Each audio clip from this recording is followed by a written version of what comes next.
ஒரு காலத்தில் அரச அரண்மனையாக இருந்த ஒரு அருங்காட்சியகம் பற்றி உங்களுக்கு தெரியுமா? பண்டைய மெசபடோமியா, எகிப்து, கிரீஸ், ரோம் மற்றும் மறுமலர்ச்சி காலத்தின் ஐரோப்பிய தலைசிறந்த படைப்புகளைக் கொண்ட உலகின் மிகப்பெரிய கலை அருங்காட்சியகத்திற்கு நீங்கள் சென்றிருக்கிறீர்களா? ஆம் எனில் நீங்கள் பாரிஸில் உள்ள லூவர் அருங்காட்சியகத்தை பார்வையிட வேண்டும். இது உலகின் மிகப்பெரிய, மிகவும் புகழ்பெற்ற மற்றும் அதிகம் பார்வையிடப்பட்ட அருங்காட்சியகங்களில் ஒன்றாகும். பல நூற்றாண்டுகள் பழமையான வரலாற்றையும் சிற்பம் மற்றும் வரலாற்று கலைப்பொருட்களின் பரந்த தொகுப்பையும் கொண்ட லூவர் அருங்காட்சியகம் பாரிஸுக்கு பயணம் செய்யும் எவரும் கட்டாயம் பார்க்க வேண்டிய ஒன்றாகும்.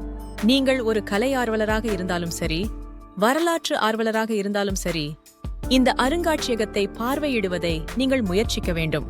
இந்த வீடியோவில் அருங்காட்சியகத்தின் வரலாறு, அதன் சேகரிப்புகள் மற்றும் பார்ப்பதற்கான சில முக்கிய குறிப்புகள் பற்றி அறிந்து கொள்வோம்.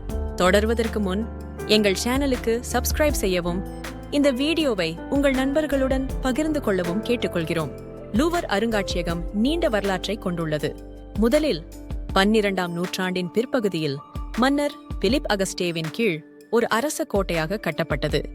பின்னர் 16ஆம் நூற்றாண்டில் மன்னர் 1ஆம் பிரான்சிஸ் ஆட்சியின் கீழ் லூவரை ஒரு அருங்காட்சியகமாக மாற்றும் பணி தொடங்கியது. 1793ஆம் ஆண்டில் லூவர் ஒரு அருங்காட்சியகமாக மாறியது.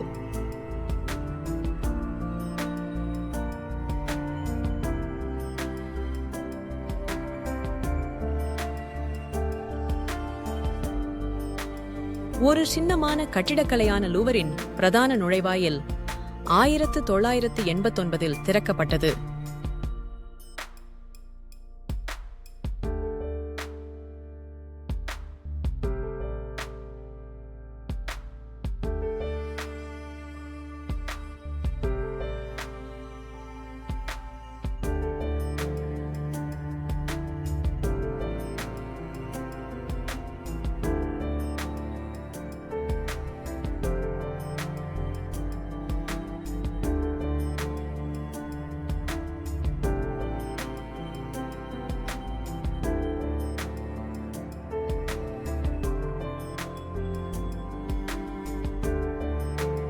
இன்று லூவர் 60,000 சதுர மீட்டருக்கும் அதிகமான பரப்பளவில் உள்ளது மற்றும் கிட்டத்தட்ட 38,000 கலைப்படைப்புகளை கொண்டுள்ளது. இது உலகின் மிகப்பெரிய அருங்காட்சியகமாக அமைகிறது.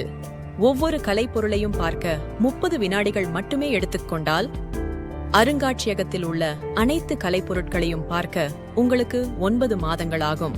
எனவே லூவர் அருங்காட்சியகம் ஒவ்வொரு ஆண்டும் 1 கோடிக்கும் மேற்பட்ட பார்வையாளர்களை ஈர்ப்பதில் ஆச்சரியமில்லை. பாரிஸின் மையப்பகுதியில் சீன் நதிக்கரையில் அமைந்துள்ள இந்த அருங்காட்சியகம் பண்டைய நாகரிகங்கள் முதல் நவீன கலை வரை 8 கண்காணிப்பு துறைகளாக பிரிக்கப்பட்டுள்ளது.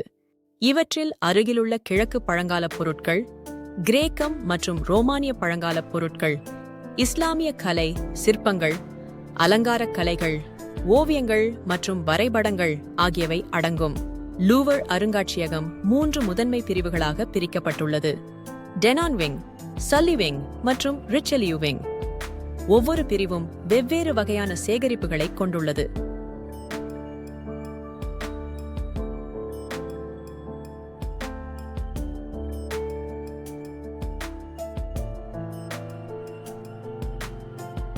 இப்போது டெனான் விங்கை பார்ப்போம்.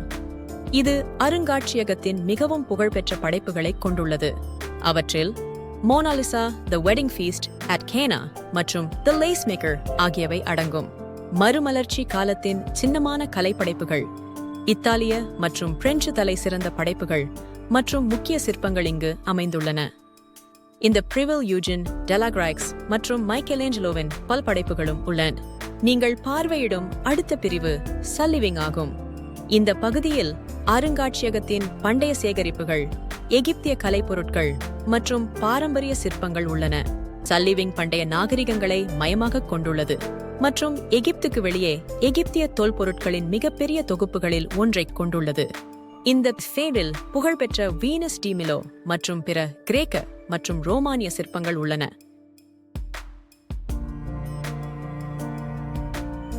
நீங்கள் பார்வையிடும் கடைசி பகுதி ரிச்செலியூ பிரிவு.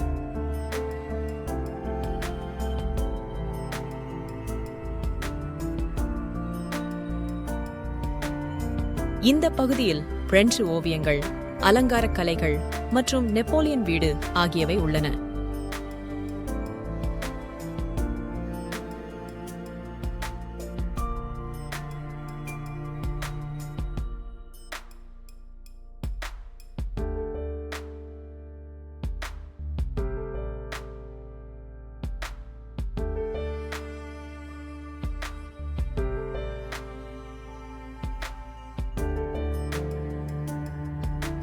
இந்த பிரிவு பிரெஞ்சு கலை ரசிகர்களுக்கு ஆர்வமாக இருக்கும். பிரான்சுவா பவுஷர், ஆண்டோயின் வாட்டோ ஆகியோரின் படைப்புகள் மற்றும் அற்புதமான அரச கலைப்பொருட்கள் இதில் அடங்கும். அருங்காட்சியகத்தின் சில கலைப்பொருட்களை பார்ப்போம். ட்ரேலுமான படைப்புகளில் ஒன்று மோனாலிசா. 15ஆம் நூற்றாண்டில் லியோனார்டோ டா வின்சி வரைந்த ஓவியம். மர்மமான புன்னகைக்கு பெயர் பெற்ற இந்த ஓவியம் உலகின் மிகவும் பிரபலமான கலைப்படைப்பாகும். இந்த ஓவியம் 1911இல் லூவரில் இருந்து திருடப்பட்டு 2 ஆண்டுகளுக்கு பிறகுதான் மீட்கப்பட்டது என்பது உங்களுக்கு தெரியுமா? கிரேக்க தெய்வமான அப்ரோடேட்டின் சிலையான வீனஸ் டி மிலோவும் கட்டாயம் பார்க்க வேண்டிய மற்றொரு இடமாகும். இது 2ஆம் நூற்றாண்டில் செய்யப்பட்டு 1820ஆம் ஆண்டில் மிலோஸ்டீவில் கண்டுபிடிக்கப்பட்டது. மேலும் மற்றொரு முக்கியமான சிலை தி விங்ட் விக்டரி ஆஃப் சாமத்ரேஸ் ஆகும்.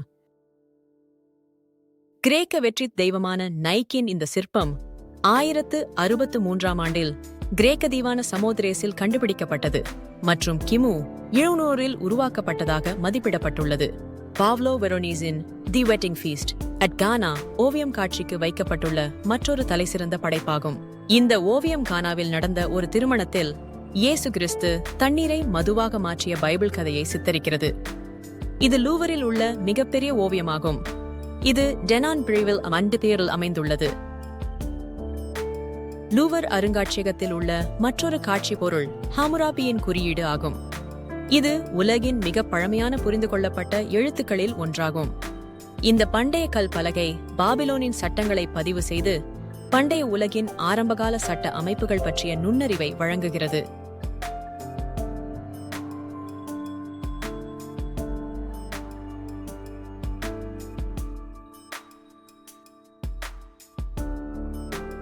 ரபேல், மைக்கேல் ஏஞ்சலோ போன்ற கலைஞர்களின் சிறந்த கலை படைப்புகளும் உள்ளன. பிரெஞ்சு புரட்சியின் அடையாளமான யூஜின் டெலக்ரைக்ஸின் லிபர்ட்டி லீடிங் தி பீப்பிள் என்பது தனித்துவமான பிரெஞ்சு படைப்புகளில் ஒன்றாகும். லூவர் அருங்காட்சியகம் உலகின் மிகப்பெரிய மற்றும் மிகவும் விரிவான இஸ்லாமிய கலை தொகுப்புகளில் ஒன்றாகும். இதில் ஸ்பெயின், வட ஆப்பிரிக்கா, மத்திய கிழக்கு மற்றும் மத்திய ஆசியாவிலிருந்து 7ஆம் நூற்றாண்டு வரையிலான படைப்புகள் இடம்பெற்றுள்ளன. பிரமிக்க வைக்கும் கம்பளங்கள், மட்பாண்டங்கள் மற்றும் கையெழுத்து பிரதிகள் இஸ்லாமிய உலகின் வளமான கலாச்சார மற்றும் கலை மரபுகளை பற்றிய ஒரு பார்வையை நமக்கு தருகின்றன.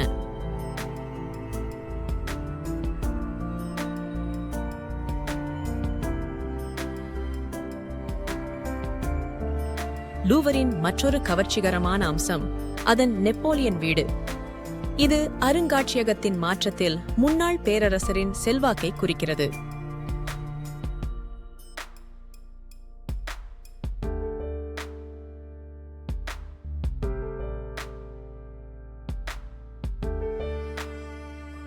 லூவர் அருங்காட்சியகம் பற்றிய சில விவரங்கள், அதன் கலைப்பொருட்கள் மற்றும் முக்கியத்துவம் பற்றி உங்களுக்கு கிடைத்திருக்கும். இந்த அருங்காட்சியகத்தை பார்வையிடுவதற்கான சில நடைமுறை குறிப்புகளை பார்ப்போம். லூவர் அருங்காட்சியகத்திலேயே நுழைவுச் சீட்டுகளை வாங்கலாம். இருப்பினும் நீண்ட வரிசைகளை தவிர்க்க, குறிப்பாக அதிக சீசன் நேரங்களில் உங்கள் டிக்கெட்டுகளை முன்கூட்டியே ஆன்லைனில் முன்பதிவு செய்வதை கருத்தில் கொள்ளுங்கள். பொது நுழைவுச் சீட்டு கட்டணம் 17 யூரோக்கள்.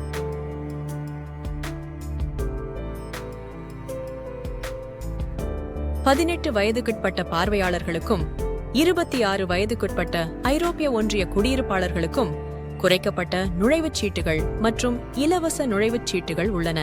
லூவர் அருங்காட்சியகம் செவ்வாய்க்கிழமைகள் மற்றும் சில விடுமுறை நாட்கள் தவிர மற்ற எல்லா நாட்களிலும் திறந்திருக்கும். இது வழக்கமாக காலை 9 மணிக்கு திறந்து மாலை 6 மணிக்கு மூடப்படும்.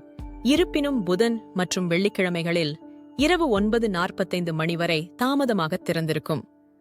அதிக கூட்ட நெரிசலை தவிர்க்க விரும்பினால் வார நாட்களில் காலையில் சென்று பாருங்கள்.